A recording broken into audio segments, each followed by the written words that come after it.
Hey folks, it's Brian from Weird WWII. We're here a couple minutes early, so if you, I'll probably wait a couple minutes in case everybody, give a chance everybody get on board. My hair is like percolating there. Anyway, it's okay. I can handle it. You guys can handle it. Jay, bro, what's up, man? Glad you made it.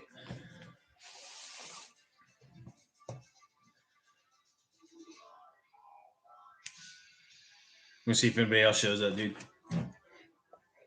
My hair.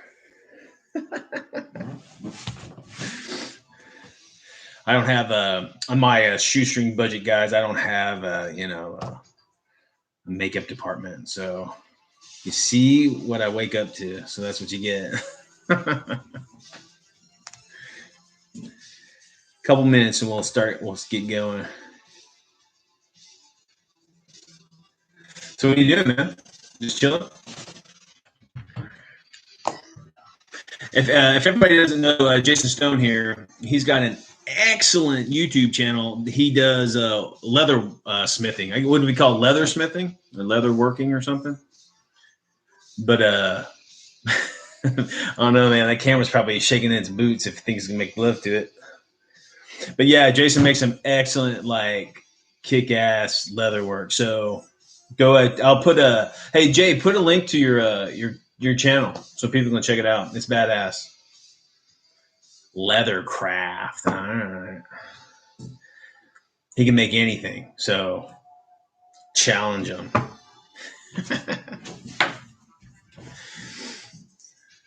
We're on the countdown, guys. Oh, it's 8 o'clock, everybody.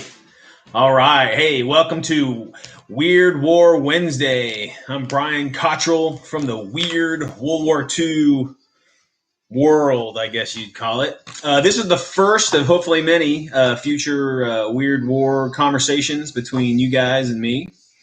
I'm coming late to this whole like blogging and I don't know what you call it, chatting online or whatever. I've only been doing this for about a year, just over a year now, I think. So me and my girl Melanie started this, and we're having a blast. And we wanted to just kind of make it more personal. We're social animals, and just being war gamers himself, I would think most of us are social animals. And with the insanity in the world, and unfortunately, a lot of the local shops have closed down, or people are still kind of uncomfortable about meeting up, and the Weird War community is so small to begin with. I wanted to, I've been doing this for 12 years, been playing Weird War. Mini War Mutt, brother, what's up? Everybody check out Mini War Mutt's channel too. He's bad. He is the master of trash terrain. So if you got a bunch of shit laying around the house, go to his channel. He'll tell you how to make some badass, like, Battle of Berlin set, or make Zeppelins and whatever the hell you might want to make. He has a crazy mind for that trash train. Go check him out. But back to it. So yeah, all us Weird War gamers, it's a pretty small community to begin with. There's some mainstream games out there, which is fortunate because I've been playing. Dust was the first like big. I should take that back. AE World War II was probably the first kind of like mainstream. Well, I take that back. It's probably Gear Krieg was the first mainstream game from Deep. Was that Space Pod 9 or Deep Space Dream Pod 9 or whatever it was? But yeah. So the Weird War genre has slowly grown, and it's totally an international community because I see Dust as huge internationally. K47, it's around. You've got I've been playing Achtung Cthulhu lately. They're going kind of quiet on their minis, on their mini line, the skirmish. They're kind of hitting hard with their RPG for Achtung Cthulhu 2, which is cool. But I'm a miniature war gamer. I'm a role player too, but I never liked modern role playing. I just didn't. When people shooting guns at each other, it lost the interest for me when a role play. But anyway, that's what I've been doing. I got Dust in the loop, and I got Incursion. Excellent game. Originally designed by the Bailey Bros, which are fellow Texans, but is now owned by, I believe, Jeff from was it Board Game? Tabletop board My games. damn sponsors doing horrible. I'm like, hold on.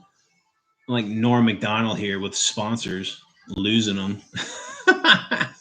Oh boy. But anyway, I'll put up links with everything. But so tonight I wanted to kind of, this is all free flow. This isn't like, I haven't really planned out much. I'm pretty loose guy. So yeah, no shit, just don't. But sponsorships with me, guys. So here, listen to, because I'm gonna be totally forthright right here. To be a sponsor for me, all I ask for is two things. One, some product support, okay? And then I want a discount for you guys. That's it. That's all I want. I want some product support so I can show the folks, which is you, what it's all about, gaming it out, so you guys can see the product, see the games or whatever. I don't really do reviews, and I don't do how-tos because there's some incredible dudes on the internet already doing all that shit, and their production value is so much higher than mine. So I don't do that. But you guys can get all these discounts for free. You don't pay for memberships. I don't take any of that shit. So just go to my blog. It'll be it's Weird WWII.com. And it's on the left hand side, and all the sponsors are right there, and you get discounts. Tell them I sent you. And if you are producing Weird World War II content or product, talk to me. And if you just want to be, if you want to help out the channel, talk to me. I'm totally open. You can reach out to me, Brian at weirdwwii.com. You can contact me. Okay. If you want to donate to the channel, like some stuff or things or time or whatever, do it. And anybody who's a friend of the channel will be able to, if you want to be interviewed, I'll interview you. We got a few friends of the channel interviews already. But yeah, so, talk to me. I'm totally accessible. I'm just a regular dude. I'm a total geek playing games. So, and I've just kind of centered in a Weird World War II. So that's kind of made it my thing. But like I said, I've been doing the Weird World War II for 12 years or more. So the best way to catch me and all of our guys is of Weird World War II, go to the YouTube channel, and on our introduction video, all of our links are there in the description. All our different locales and our sponsors. So check it out. Whatever, but I have to warn you. Some of the sites are adult oriented, and I don't really have a filter. I might have a filter here, obviously, because it's YouTube. But like my blog has everything. It's G to XXX, so it's all in there. So just if you have sensitive eyes, I understand. But again, anything that's within the World War II, Weird World War II genre is game, so it's in there. So take a look at it, see what you think. I'm a huge as of right now. What I want to start doing is first at the beginning of the show, just kind of ramble, because I do that. I like to ramble a lot, and I kind of want to introduce a new channel or a website that has kind of weird war or gaming in general. Okay, so tonight's obviously is Weird World War II. So again, if you want to check out all our various locales across the interweb, the information superhighway, just go to the introductory video of this the channel, and we'll have all our links and everything on there. So check it out. So tonight, what I want to do is I want to show off a channel or a website, like I said, which I just did, and then we're going to talk about a movie, a Weird War movie or book or comic, or something like that. We'll kind of showcase one of those, and then we'll do some like a Weird War unit, like a gaming unit. Okay, so can everybody hear me? It's saying your connection is stupid. I don't know what that means, but can you guys hear me? Look at that. Oh, hey, J-Boy, can you hear me okay and everything? Oh, hey, Greg. What's up, brother? I'm also looking at the comments. Okay, cool, cool. Yeah, so this is brand new. I've never done this before. So if it looks like shit, which it probably does, it's all right. I'll get better. Just it takes me a while, but I do get there. I do get there eventually. So tonight we're going to talk about. So the media that we're going to talk about tonight is Zone Troopers.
Zone Troopers. It takes war to another dimension. Zone Troopers is my favorite, by far, Weird World War II movie ever. It's fantastic. I saw it when I was a kid. I was a huge, comic book geek. I was just devouring, Army at War and Sergeant Rock, and I was finishing off my Strange Tales and my Tales of Suspense collections. So I was just in deep with World War II and like Captain America and like Shield and Sergeant Rock kicking a bunch of Nazi ass. I was totally into that stuff. And then Zone Troopers came out, which is totally like a comic book movie. It's fantastic. But we'll go into it a little bit more in a second.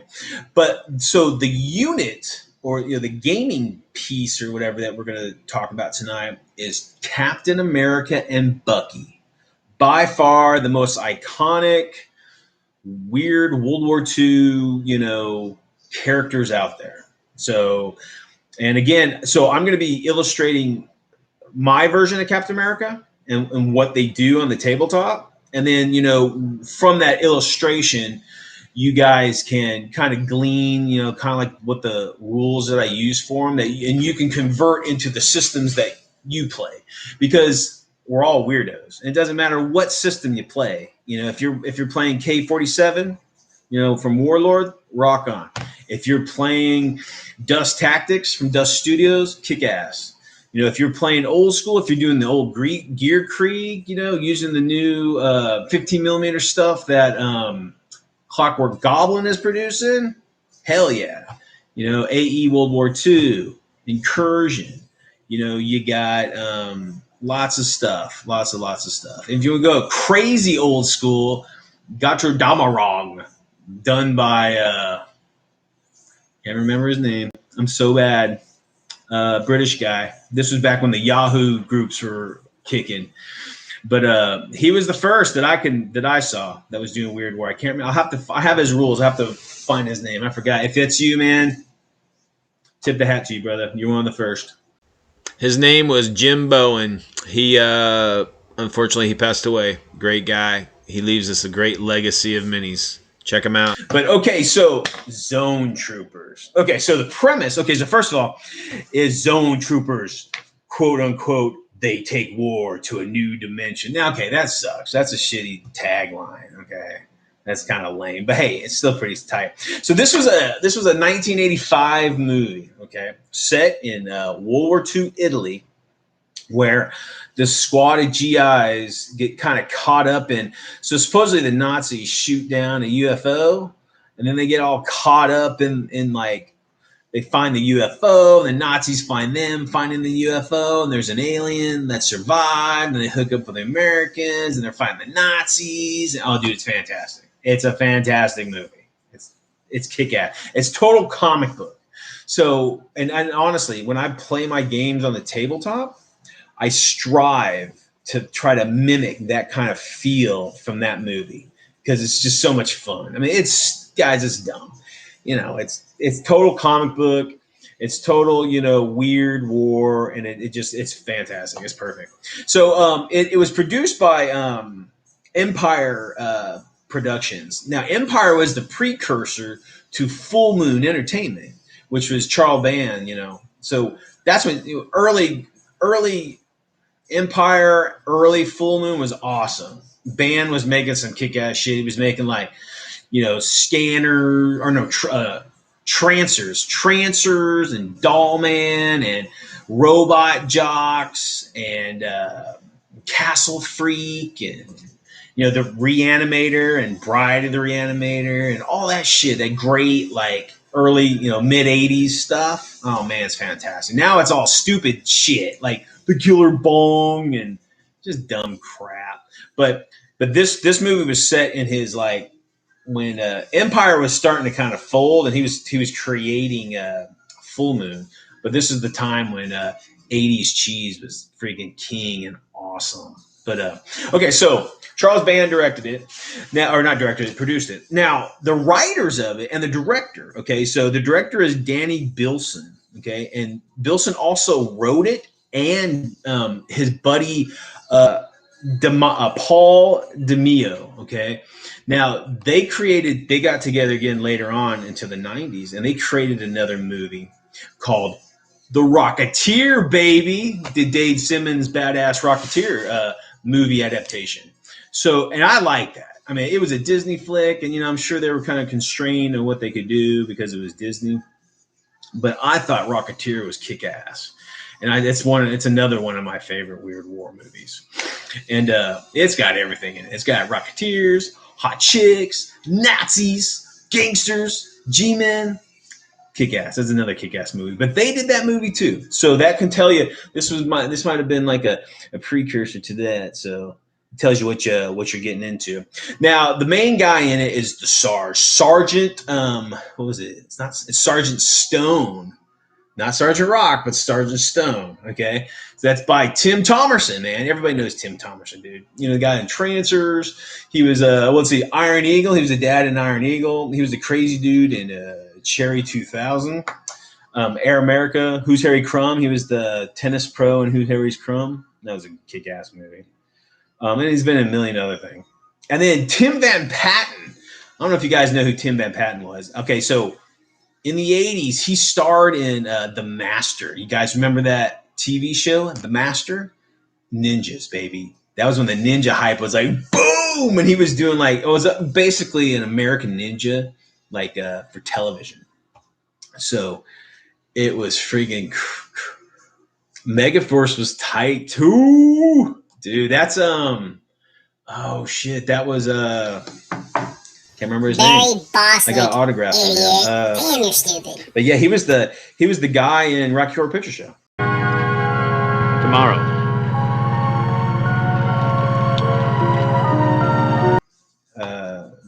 The nerdy dude. That was a kick ass. And then Henry Silva plays the bad guy in Megaforce, which is fucking awesome. That was a great movie, Jay. That's an awesome movie. But back to it. So Tim Van Patten, so he did that. He did a little bit of TV and stuff. And he was in Class of 1984, which is another kick-ass, low-budget flick.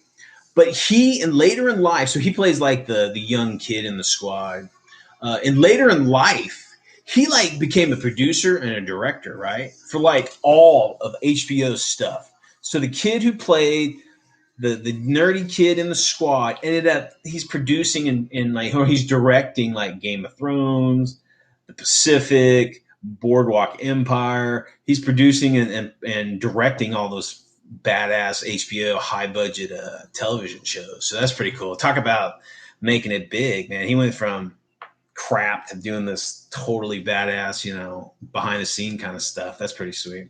And then the last guy who plays Mittens. Mittens is great, dude. He's got, okay, so of course the show's a low budget. It's a low budget movie, but they try their hardest to get okay, man, Barry Bostwick. That's right. Damn it. I knew that. I'm old, guys. I'm old. My brain is dripping out the ears.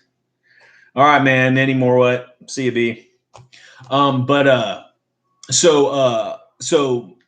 the show is low budget. So, but the uniforms are pretty close. Most of the weapons are close. They got some Panzerfaust in it. That's pretty sweet. They got there's some cool German uniforms and American uniforms and guns. But the guy who plays Mittens. It's supposed to be a Browning, right? Like the Browning LMG version. So what they did is they had a Thompson machine gun, and they just they bolted on a Browning barrel, and when he shoots it, it makes it like the Browning shot. So it's pretty good, but for the most part, it's a pretty good. Sweet, good job. All right, Aaron, right on. Yeah, man. After the video, I will put a link on here to a free video of Zone Troopers on YouTube.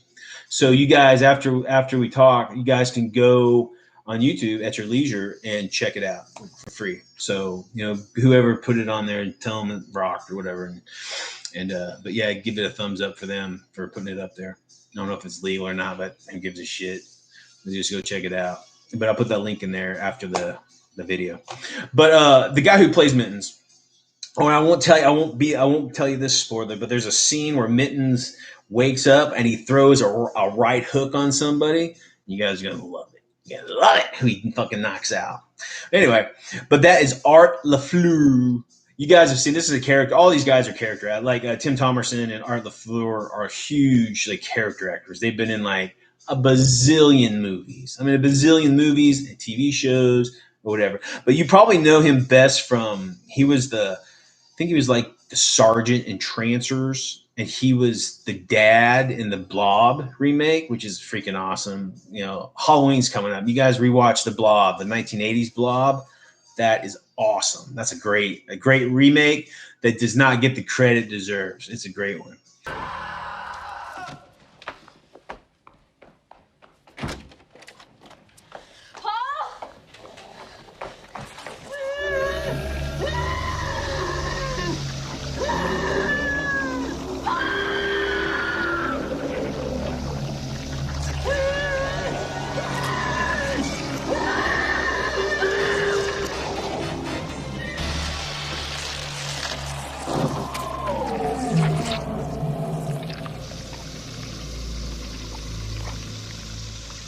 But he's also an Air American and a bunch of other shit. So they're pretty cool.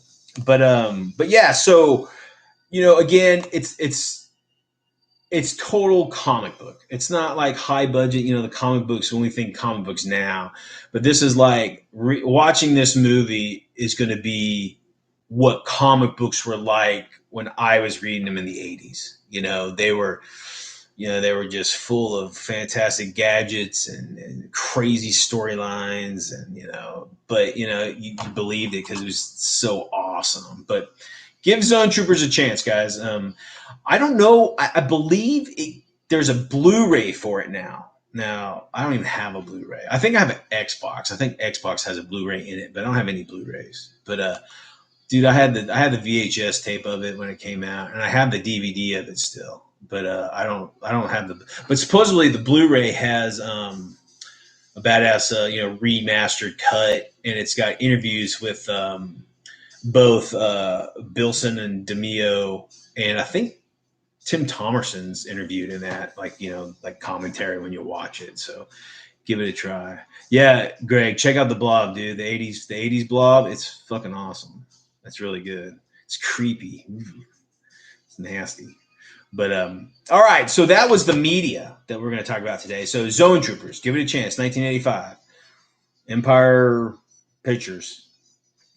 You guys will dig it. Okay. Now I'm gonna look at these messages here real quick and see if I miss anything totally awesome, like the winning lotto numbers or some shit. I know, man. Look at you. Jay's the first man on board. I'm glad you liked it, man, Aaron. It's a cool flick. Yeah, so guys, Gamers with Coffees here. That's Greg. He has a badass channel too. He kind of he's like a general gaming channel that does everything from video games, board games, miniature war games, RC, all sorts of shit. So swing, and then you can see him and me sometimes on Sundays at 4 p.m. Central Standard Time on his channel.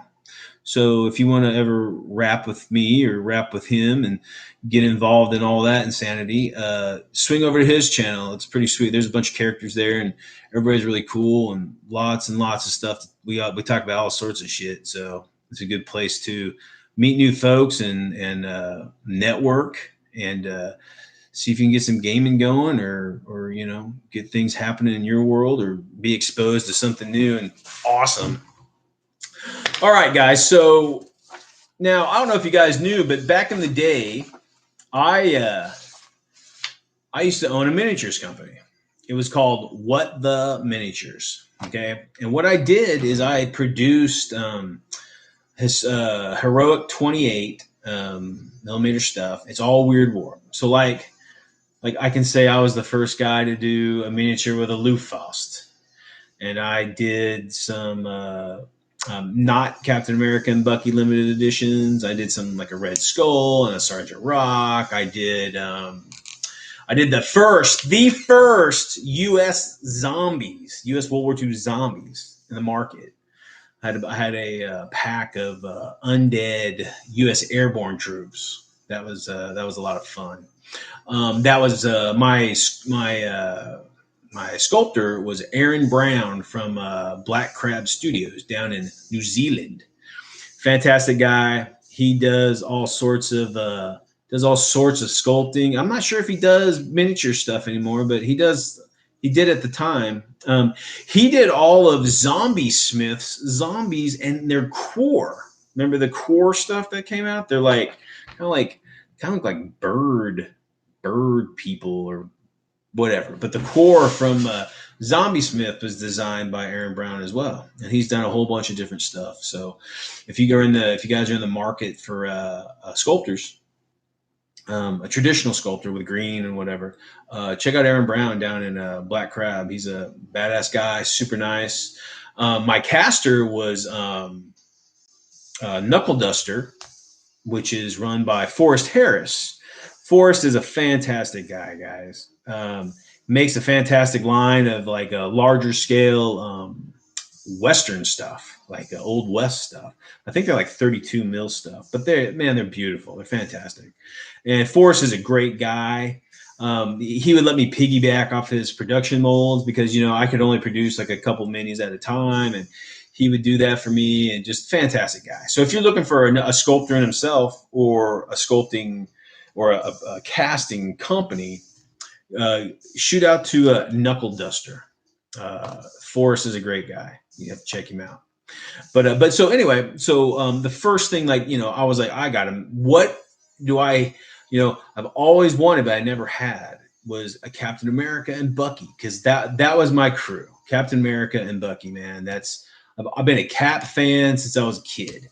And I was the only guy that liked Captain America. Cap was not famous like he is now. He was kind of made fun of, because there were some pretty bad storylines. But I was always a Cap fan. I'm glad that he's gotten the exposure and the love that he's due. But when I started my wargaming, I didn't have that. This was before HeroClix. This was before, whatever. So I decided on the download to produce just a handful of Captain America and Bucky minis, and got them on the tabletop, and have been playing with Captain America and Bucky ever since. Fantastic character in your wargaming. Total iconic,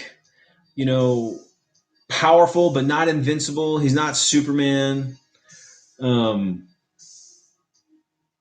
Yeah, Stone. Yeah, a lot of stuff, man.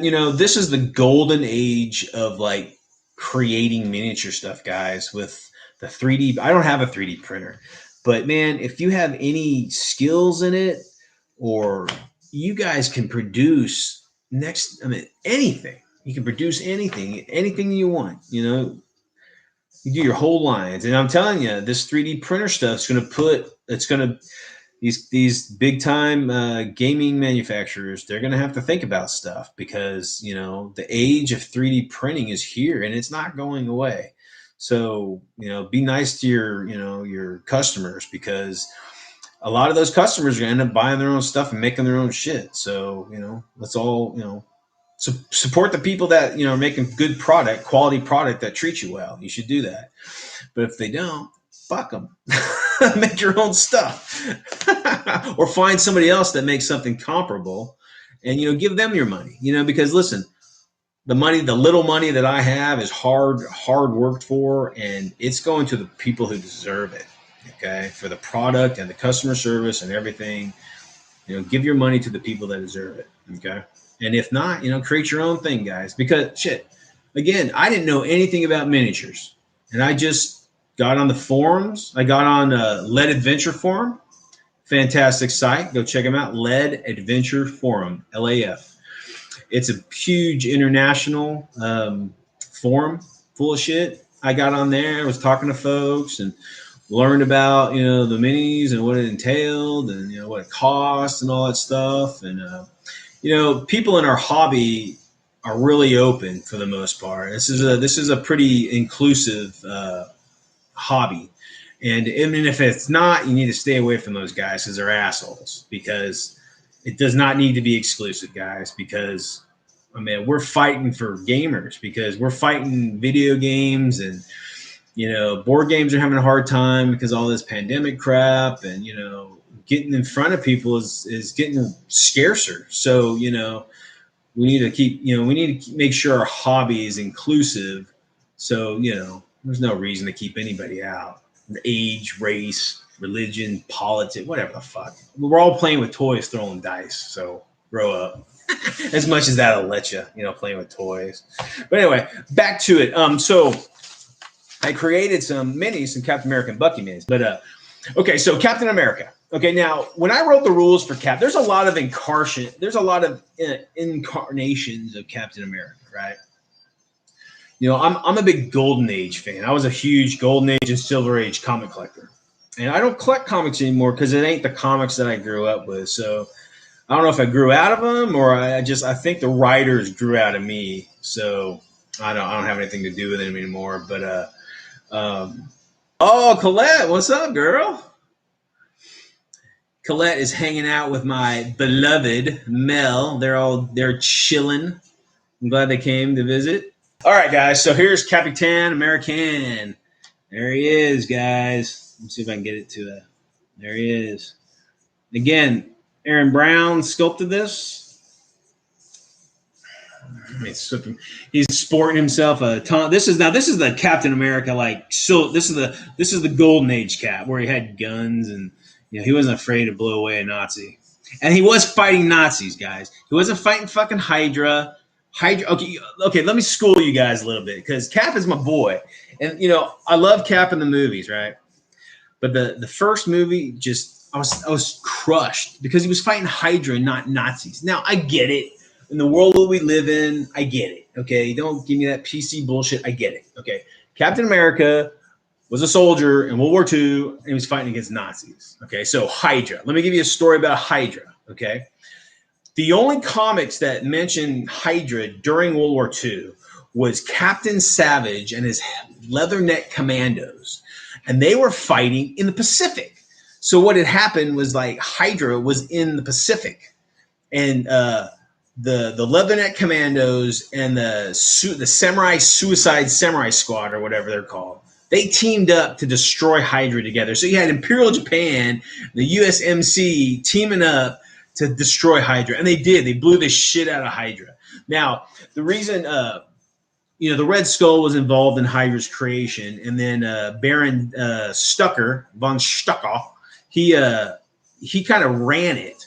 But then Red Skull knew that, Hitler was going to lose. And Red Skull didn't give a shit about Hitler. He was a Nazi because he was going to take over after Hitler. But anyway, he was going to take over Hitler's spot if he won. But anyway, so he sent Baron von Strucker to Asia to start the Hydra to try to get it going. And then, like I said, they got blown to shit. And then Strucker came back and had the Blitzkrieg squad fighting against Sergeant Fury and all that shit. But anyway, my story for Cap is set in the Golden Age and a little bit of the Silver Age. Okay. But anyway, so there's Cap. He's got, there we go. He's got sporting a Thompson. He's got a bayonet in his boot. He's got a 45 on his hip. He's got some grenade pouches, and he's got his shields all shot to hell. His vibranium shield. And then we got Bucky. Now, Bucky in the Golden Age, Bucky was like, he was the camp mascot for the military camp that Private Carter was part of. Carter? And what? He kind of saw Cap. He walked into Carter's tent, and it's like, whoops! He sees Cap changing his underwear, his Captain America underwear. And he's like, hey, "You're Cap." So anyway, he makes him a sidekick. So here's Bucky. So he's sporting a Thompson. He's got a bayonet in his boot. He's got some He's got some ammo pouches in the rear. But yeah, so those are those guys. So now, guys, my homebrew. Now I play all Weird War because I love it. I play Gear Krieg, Dust Tactics, Achtung Cthulhu, AE World War II, K-47. I play it all. I play and shit that's not quite Weird War II. I play Pulp Alley, anything Pulp. I play Maximilian 1934, which is like a Mad Max set in 1934. So that's fucking awesome. I got some of those cars right here too. Some yeah, that Roadster. It's got a machine gun on here, but I didn't glue it. But anyway, so they fight. But anyway, so Cap. So let me tell you. I got my rules here, but I have a homebrew. I'm a huge fan of the old 28 millimeter. This was the first 28 millimeter war game that I ever knew that was for World War II, and it was Battleground World War II by Easy 8 Enterprises, and that is by far my favorite game system ever. And they've long past defunct and whatnot, and I've kind of taken on I've continued on their rules by kind of creating Weird War aspects for the rules and introducing them to players for free. So if you want to see any of my my gaming creations, go to my blog weirdwwii.com, and on the list of categories, go to Battleground Weird World War II, and you can see all the shit I've created. So if you're into that system or you want to be introduced to the system, check it out. But all my rules are for that system. But again, you can go to the blog and read the rules because they're free. You can read them, and then you can just kind of modify them into whatever system that you play. Okay. So Captain America, let me just I'll read it to you. How's that? That'll be fun, right? Reading you a piece of paper. So Captain America origin. Captain America is America's most iconic and patriotic costume soldier of World War II. When it was discovered that he was too weak and frail to enter service, Stephen Grant Rogers was recruited into a special military program called Project Rebirth. After a grueling regimen of medical, mental, and physical experiments to determine if he was the perfect subject, Rogers was injected with a secret super soldier serum created by Abraham Erskine. This serum enhanced Rogers' weak body into the peak of human potential. After a Nazi spy assassinated Dr. Erskine, Rogers was to be the only super soldier created by his formula. Roger then trained tirelessly to become America's elite special operation operative, Captain America. Captain America was given a special indestructible shield created by Dr. Myron McLean and a protective uniform that would embody America and its flag while fighting on the battlefield. Captain America is often accompanied by his young partner, Bucky, who joined him shortly before America's introduction into the war. Captain America is a true sight to behold on the battlefield, causing GIs to follow him into the heart of the enemy, no matter the danger. At home, he is the proud son of American people who rally behind the cause and do what they must to see the job through. To this day, Captain America continues to fight the retreating Axis armies and can be found at the front where the battle is most fierce and vital to the Allies' continued victory against the forces of fascism. Woo-hoo-hoo! I mean, that's badass. That's a good workup for somebody, huh? So his name is Stephen Grant Rogers. His rank, Captain, Special Field Agent. His nationality, U.S. of A, baby. Military affiliations, U.S. Army, OSS, and the All-Winners Squad. Not the Invaders, the All-Winners Squad. Come on, this is Golden Age now. Base of operations, worldwide. Height, 6'2", weight, 240, eyes, blue, hair, blonde. Actions. Now, Cap, so in my game, he has 3 actions where people normally have 2. So when you're doing Cap, you want to make him a little bit better than everybody else, right? Because he is supposedly the peak of human potential. He's not superhuman. He's just the peak of human potential. So when you're designing Cap, you want him to move faster. You want him to, run further and, hold his breath longer and be able to take damage, not like Superman, but like just better than all your veterans or whatnot. So now Cap has, due to his enhanced senses, Cap will like his senses. So if your game has like sighting checks or awareness checks or anything like that, Cap's senses will be heightened because of his, his potential there. Now he's strength. Now a lot of these stats come from the classic Marvel. What is it? The Handbook of Marvel Comics.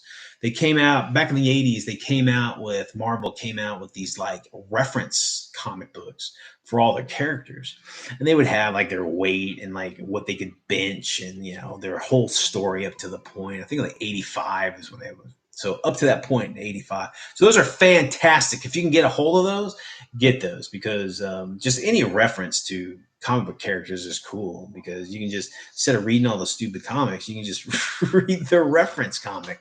Ta-da! And you know everything about it. So all you fake collectors can be really knowledgeable.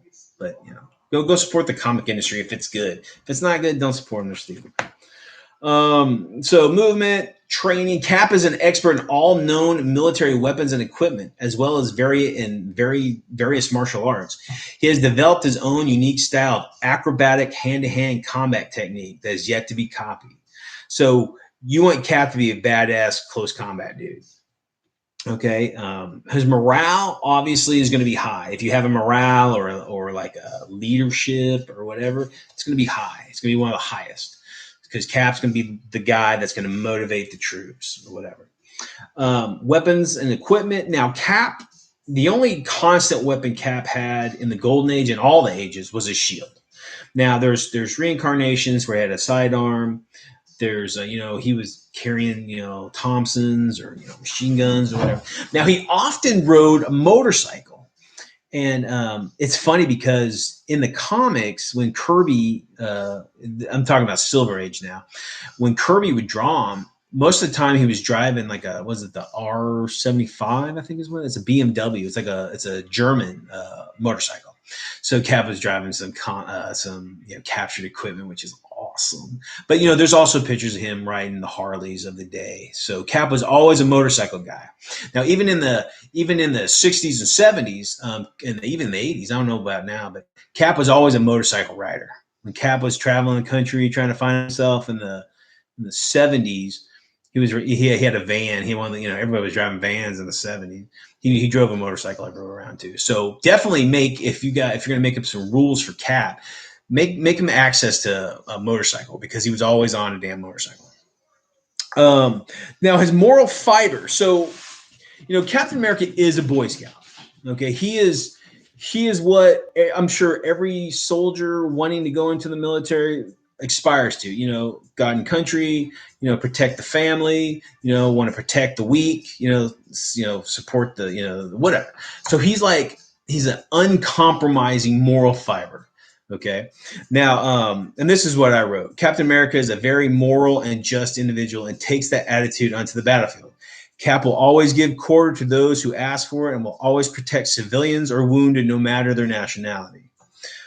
Cap's uniform. Okay. So So I don't know, a lot of game in some like in my game, there's circumstances that make individuals kind of bulk. Like if there's civilians in the mix, do we fire? There's civilians, whatever. So make Cap moral, man. Don't make him a product of the 2000s. Make him a Boy Scout of the 1930s, 40s. He's the best. He's better than all of us. He is above us all. He's like a god character almost, right? He's that demigod that everybody strives to be, and then he knows he has the moral fiber to make us do the right thing. So that's a cool aspect. That might be something to write into. Now, Cap has so when you're doing like his strength and his toughness, excuse me. So Cap wears like he's got like a chainmail suit. The top of it's chainmail, and the bottom. I usually say it's like heat resistant, bullet resistant. It's not bulletproof, but I usually give Cap a pass on like light wounds and stuff. I don't know what your system does, but like give him a pass for maybe a couple light wounds or first hits free or whatever it might be, because he's thick. Remember, he's the peak of human potential. So think of that. Okay, so protective. Now this is the kind of link between Cap and Bucky. Cap is often accompanied by his partner Bucky on missions, and he's highly protective of his young friend. If he sees Bucky in peril or wounded, he will immediately race to his aid. Okay. If Bucky falls in, now this is, so if Bucky falls in battle within eyesight of Cap, I have rules that he basically you got to roll his leadership or morale or whatever it might be to pull him back from like vengeance, because we all go through it. He's still human. And then, because his leadership or whatever morale is going to be so high anyway, it's going to be like you roll the worst roll you can in the game, and he's going to freak out and go Punisher on somebody.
So it's really rare, but there's always that chance, because we're all human. So give Cap give him still the moral fiber for the most part to withhold his vengeance, for his fallen buddy. But we all break, so there's always that chance that Cap goes fucking Rambo, and that's no bueno for if you if you shot Bucky.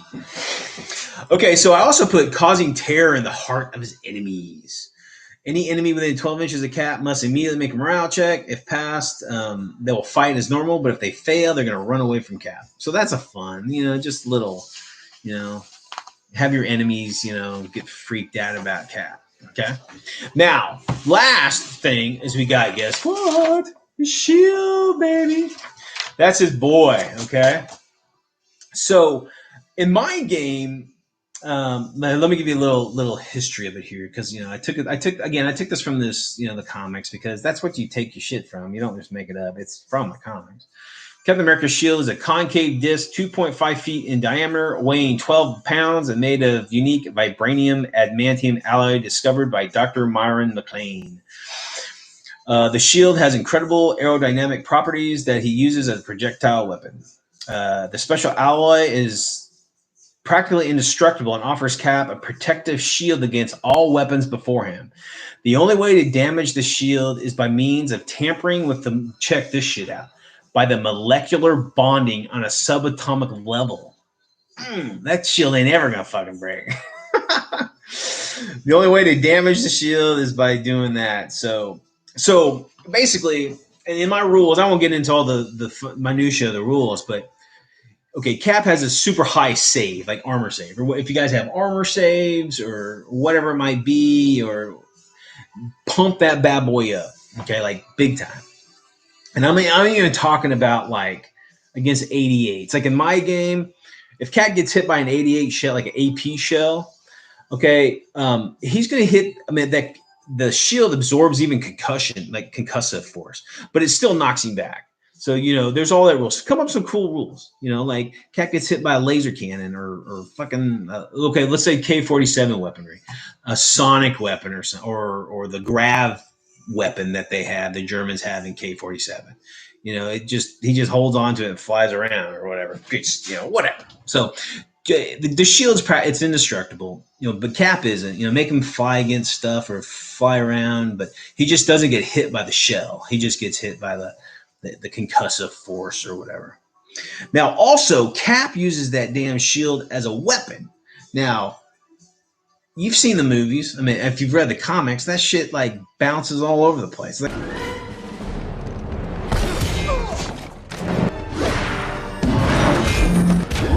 damn, it throws it like a frisbee, and he bounces around like a damn racquetball.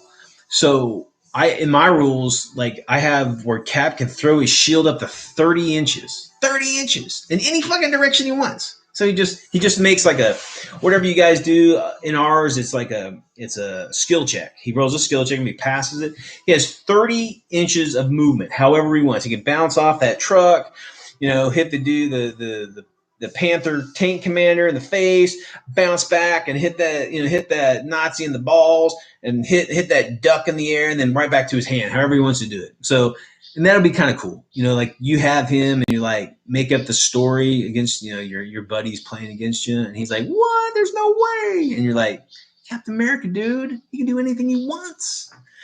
But anyway, so that's Cap. Now, what minis can you use for Cap? Well, you can find these secondhand, the ones that I made, but they're really freaking rare, and I've seen them really, really expensive. But they're out there, so get on the forums and see if anybody's got any or whatever. But now, and you got the HeroClix line; they got a bunch of different caps. I know there's the Marvel. There's like a Marvel miniatures game now. It's called like Marvel Crisis Protocol. There's different versions. There's like the classic cap. And then there's the classic like Golden Age cap with like the triangle type shield. And there's like the Marvel universe, movie universe cap version. So there's a lot of different caps in the market now. So you guys are lucky. There's all sorts of caps around. So go get one. Go to eBay. eBay is the place to shop for weird shit. Just plug in Captain America and you get all sorts of stuff. So, see what you want, see what works. HeroClix stuff is pretty cheap. But the quality of it can be kind of iffy. But there's a bunch of caps out there now. So pick one up and get it painted up and have him drive those Americans and even the Brits. Man, the Brits were like, "Hey, Captain," and or hell, make Union Jack. I got rules for Union Jack too, man. So we'll get to Union Jack. He's pretty tight. And, the Brits had Spitfire. She was pretty cool. But anyway, and then we'll get to like the all winners and we'll get to the invaders too. It's really the all winners squad, guys. So that's what the original, like that was Cap, Bucky, Human Torch, not Human Torch, like Fantastic Four that, Lee stole from Golden Age Human Torch, but Hammond, the android from the Golden Age Human Torch, and his buddy Toro and the Submariner, Namor the Submariner from Atlantis.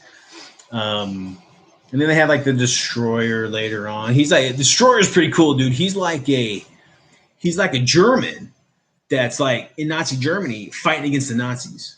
So he was like a German, a German national fighting against the Germans, which is a cool character, man. But anyway, we'll get to those guys later on down the road. So that's Cap. There's some cool ideas for you to, kind of think about for your Captain America gaming. Cap will fit in any Weird War game, guys. You just got to fit him in there. All right, guys. One more. We'll do Bucky. and then we'll call it a night because I'm rambling. And let me know what you guys think about this format. Man, I ultimately want to get to kind of like what Greg does at Gamers with Coffee. Like if someone wants to sit in and talk, you can sit in and talk, and we'll just gab about Weird War, or gab about hot chicks, or shit that's inappropriate. I shouldn't say hot chicks, that's inappropriate, or whatever. Do something like that, and talk about like. I'm doing a bunch of dust shit right now. I'm getting into dust tactics. I'm coming late into dust tactics, so I'm painting all this dust tactic stuff. Pow pow, pew pew pew pew pew pew pew pew pew. But yeah, so I'm doing this stuff, and I got my own. I'm a free range gamer, guys. What that means, that's my own moniker for playing with whatever the hell you want. I play with everybody. I play with all their shit. And I don't have one specific mini line. I use everybody's. If it's cool looking, I'm buying it. I'm going to use it with my Weird War gaming. Make these games yours, guys. You don't have to follow the codexes. You don't have to follow what the league play tells you to do. Just make it your own, man. Just make it your own. You paid the money. Find a like-minded individual like yourself and just go crazy and make the games how you want. That's the way to do it. Okay. All right. So we'll just get back to it. We're almost done here. I know I'm long-winded here, and we've already been talking an hour. That's fucking crazy. All right. So last but not least, good old Bucky.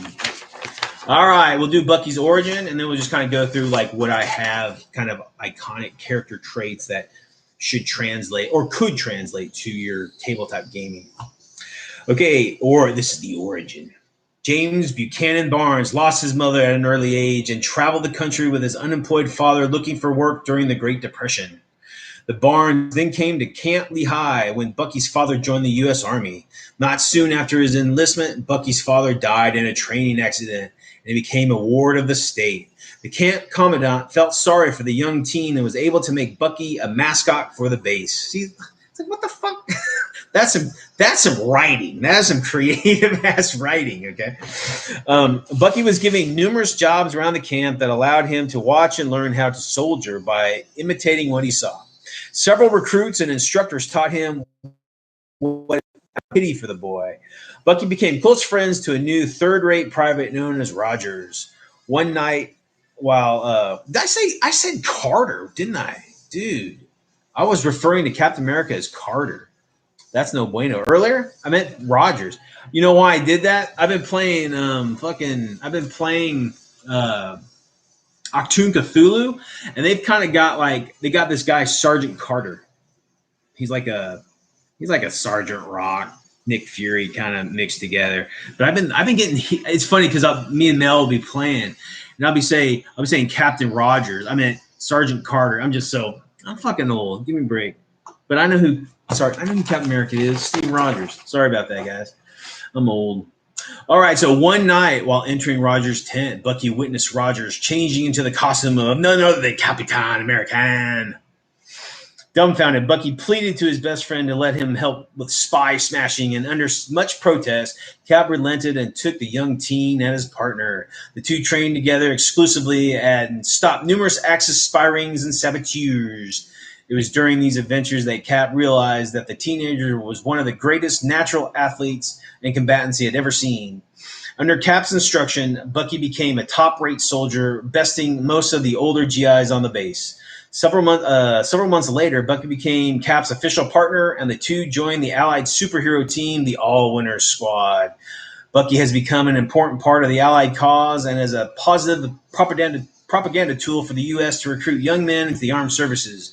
Bucky even saved the squad from certain destruction when the Red Skull brainwashed them by assembling together the Liberty Legion to rescue the teammates from the Skull's influence. Bucky is also a member of the Kid Commandos, a stateside teenage crime-fighting team fighting against Axis spies, saboteurs, and normal criminals. Even at his young age of 16, Bucky has proven himself worthy of the title partner to Captain America. Man, that's a lot for a fucking teenager. But anyway, that's Bucky. It's a different time. they're trying to relate these characters to the kids that are reading them. So, whatever.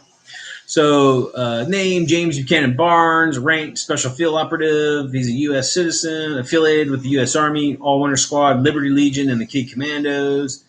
He's 5'7", 150, eyes brown, hair brown. Now, Bucky's going to be probably like a veteran level. He'll be like whatever game system you play. He'd probably be like your vet or your elite level, like whatever your highest normal soldier level could be. So, and he acts, he has the same senses and the same strength and toughness as like your elite badasses. Now his training, you might bump him up like 1 point or something on his maybe his close combat or his like shooting skill, because he is like a prodigy of, he is Captain America's buddy, and, Cap is training him. So, and they do a lot of ass kicking. So he gets a lot of training. So I would make Bucky a little bit better than normal. Morale is going to be pretty high. He's probably in your elite range. Weapons, probably just whatever the U.S. military has available for him. Now, I made some special rules for Bucky because, he's a kid, he's a teenager that's idolizing Captain America. And one of the rules I call it idol worship. Bucky thinks so highly of Cap that when they are fighting together, it drives Bucky to greater heights of bravery and achievement to make his idol proud. To represent this, Bucky uses Cap's leadership modifier, or his morale, when he has to make any checks if he's close to Cap. So that's kind of cool. It's just a little buff for Bucky because he's like a normal dude. So, and if he's hanging with Cap, Cap's going to take a lot. Trust me, I played Cap in a lot of my convention gaming, and Cap gets a shitload of fire. Everybody wants to take down Cap. Now, I've been playing with Cap for like 10 years in the convention circuit, and he's only fallen once. And it was at a game at Millennium Con in Round Rock, Texas. And he met his doom at the end of a quad 20 mil, like a flak, 20 mil, the quad 20 mil. He met his doom at that. It just was too much for Cap to handle, and it took him down. And there was a yoo-hoo! There was like a whoop and holler, and everybody was grunting and freaking out. But Cap takes a lot of punishment, and if Bucky's around him, he's going to take a lot of that too. So just a little buff to help out Buck is always good. Now, if Cap was to fall during a battle, Bucky goes apeshit. He's just going to go. He could bump him up the best you can get, and he just becomes bloodthirsty and to go take out whoever took out Cap. So that's pretty cool. Now, wargaming piece for Bucky. Now, Bucky's a little bit more challenging, because Bucky became Winter Soldier in the comics, and which was that was hard. I mean, I have to give Brubaker did a great, Brubaker and Epting, fantastic team that took on Captain America in the 2000s. I like their stuff, but I don't like their stuff because they broke one of the cardinal sins about comic books is you don't bring back Bucky. You don't bring back Bucky. That's what drove Cap. That's what drove him after he got thawed out. But they did, and they did it pretty good. I have to admit, Bucky's reintroduction into the Marvel Universe was pretty good, and that was Epting and Brubaker. They did that. So it's a love-hate for them guys. I really like their stuff, but they really made Cap into not the Cap that I grew up with, but it's still pretty good. But I think there's some HeroClix minis of like a wartime Bucky. So you could probably pick those up on eBay. And I think one of them it's pretty cool. It's a pretty cool stance. He's got a Thompson. He's like blasting away. He's got his double-breasted uniform and he's shooting away with his Thompson. But yeah, so go out there and go to my blog, check it out. Go to all the free shit there and all the craziness there. Find Captain America Bucky, look at those rules, maybe introduce those into your gaming. And if you do, if you read them and you play test them and then you got some questions, shoot them back to me. I'm always up for, conversation because the way we make, I'm a game designer. And, it's good to see rules from a different perspective and, different situations, because, I might not be fighting against certain shit that you guys have, like, whatever. So, if you have any insight or any criticism for it, let me know. we'll probably wrap it up. It's an hour on. I've been like yammering and slammering, and I know you guys. It's getting late. It's 9 o'clock, and you guys have lives, and you don't need to be listen to my dumbass. But I'm glad that you came. Everybody that came, thank you very much. I know a lot of you, and never be afraid to talk to us, to all of us. You know, Colette's a wonderful woman. Mel's that's my woman. Jason Stone's my best friend. Greg, fantastic guy. We got Mini War Brian from Mini Warmut, fantastic dude. Aaron, he's a new guy. I think I've talked to you once before, dude. But all are welcome. You know, if you're a Weird War weirdo, let's dance. You know, let's talk about it. That's what we're here for. This is what we do for fun, right? So it's like let's have fun with it. And if you want to talk about it, you know, again, I'm all here. Hey, baby, there's Mel. That's my girl. I love you, baby. I miss you. But anywho's, let's make the Weird War community tight. Let's talk to each other. Let's support each other. Let's back each other. You know, if you got ideas that might make cool Weird War stuff, let us know. You know, I'm accessible. Just talk to me. I do this for the love of it. I don't make any money on any of this stuff. I don't monetize my channel. All those sponsor discounts are free. You don't have to pay anything. If you want to help out, feel free to. You don't have to. Okay, money's tight. Any money's tight. Not just now. You got families. Hell, you're saving up for that new wargaming bit that you need to get. I hear you, brother. I hear you, or lady. All are welcome. So, you know, come talk to us, and, you know, again, check out our channel video, the intro video, and all of our links to all of our, you know, parts of the web are there. You know, come introduce yourself and hang out with us. Okay. All right, guys. So I'm going to sign off here. It's getting late. And again, I appreciate everybody that came by. We're going to do this again next week at 8. As long as you guys keep coming, I'll keep giving. All right, guys. Whatever you do, keep it weird. Later. Love you, baby. I'll see you tomorrow. Mwah.